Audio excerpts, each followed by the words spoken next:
अक्सर वेबसाइट से data copy करके एक्सेल में पेस्ट करना कितना उबाऊ और थका देने वाला काम है ना? खैर, आज हम एक्सेल के एक ऐसे जादुई टूल के बारे में जानेंगे जो ये सारा काम आपके लिए चुटकियों में कर देगा। तो चलिए देखते हैं कि कैसे इंटरनेट से सीधे लाइव डेटा अपनी शीट में लाया जा सकता है। हम सब ने कभी ना कभी ये किया ही है, एक एक करके वेबसाइट से डेटा कॉपी करना, फिर उसे एक्सेल में चिपकाना। उफ, ये सिर्फ बोरिंग ही नहीं है, बल्कि सोचिए एक छोटी सी भी गलती हो गई तो पूरा काम बिगड़ सकता है।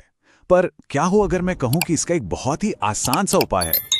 तो फिर इस बड़ी सी परेशानी का हल क्या है? जवाब है एक्सेल का वेब सर्विस फंक्शन। जी हां, इसे आप एक स्मार्ट ब्रिज की तरह समझ सकते हैं।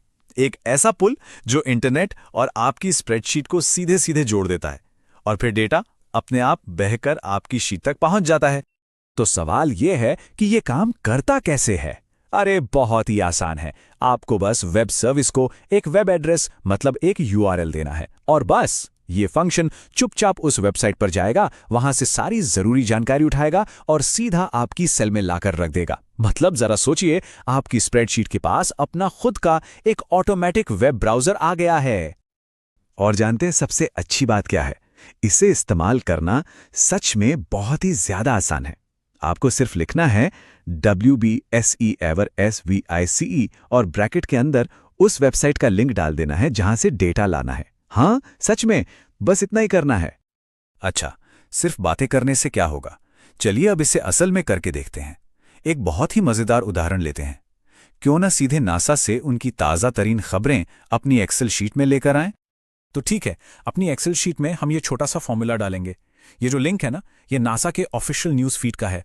अब जैसे ही हम एंटर दबाएंगे, एक्सेल अपना जादू चलाएगा और वहां से सारी ताज़ा खबरें खींच लाएगा। और ये देखिए, डेटा आ गया। पर एक मिनट, ये क्या है? ये तो कोड जैसी भाषा में लिखा है, एक बहुत लंबा उलझा हुआ सा टेक्स्ट है। इसे XML कहते हैं। अब देखिए, जानकारी तो सारी इसी के अंदर है, पर इस तरह से इसे पढ़ना और समझना तो लगभग नामुमकिन है। तो अब क्या करें? इस गुत्थी को कैसे सुलझाएं?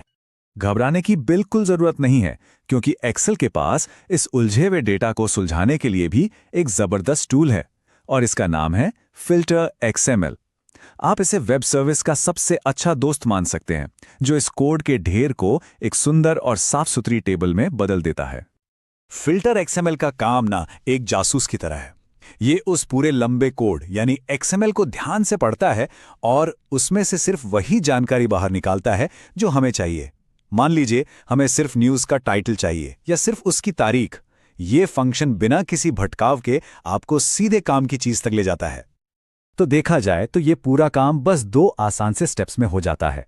पहला स्टेप, वेब सर्विस इंटरनेट से सारा डेटा खींचकर ले आता है और दूसरा स्टेप, फिल्टर XML उस डेटा में से हमारे काम की जानकारी को बड़े करीने से छांटकर अलग कर देता है ना? एकदम सिंपल।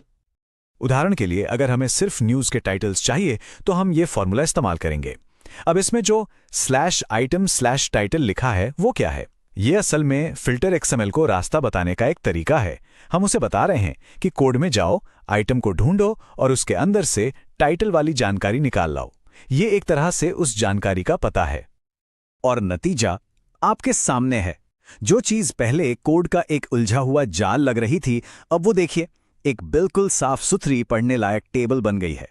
तारीख एक तरफ, टाइटल दूसरी तरफ, सब कुछ करीने से लगा हुआ है। यही है वेब सर्विस और फिल्टर XML की जोड़ी का असली कमाल। ये फंक्शन वाकई बहुत पावरफुल है, लेकिन इसे इस्तेमाल करने से पहले कुछ जरूरी बातें हैं जिनका ध्यान रखना बहुत जरूरी है, ताकि आपको आगे कोई भी परेशानी ना हो।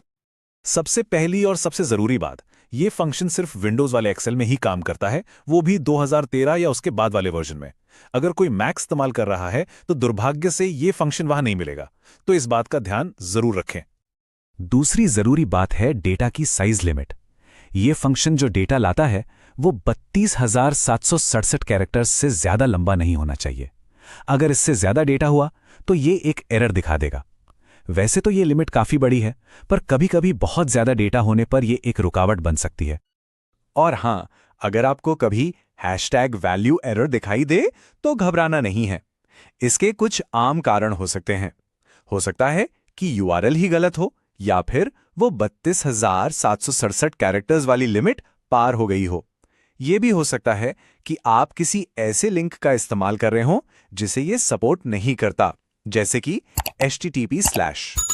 तो चलिए, जो कुछ भी हमने अभी तक सीखा है उसे फटाफट एक बार दोहरा लेते हैं। तो सबसे जरूरी बातें जो याद रखनी है वो ये हैं। वेब सर्विस आपके डेटा इंपोर्ट को ऑटोमेट करता है। जब इसे फिल्टर XML के साथ मिला दिया जाता है तो ये किसी भी XML डेटा को एक साफ सुथरी टेबल में बदल देता है। और हाँ, दो चीजें बिल्कुल ना भूलें, ये सिर्फ विंडोज पर काम करता है और इसकी एक कैरेक्टर लिमिट है। तो अब जब ये पावरफुल टूल आपकी मुट्ठी में है, जरा सोचिए आप क्या क्या कर सकते हैं। स्टॉक मार्केट का लाइव डेटा हो, मौसम का ताज़ा हाल हो या किसी भी वेबसाइट से कोई भी जानकारी, सब कुछ अब सीधे आपकी एक्सेल शीट में आ सकता है। तो अब सवाल यह है कि इस नई सुपर पावर के साथ आप सबसे पहले कौन सा वेब डेटा अनलॉक करना चाहेंगे।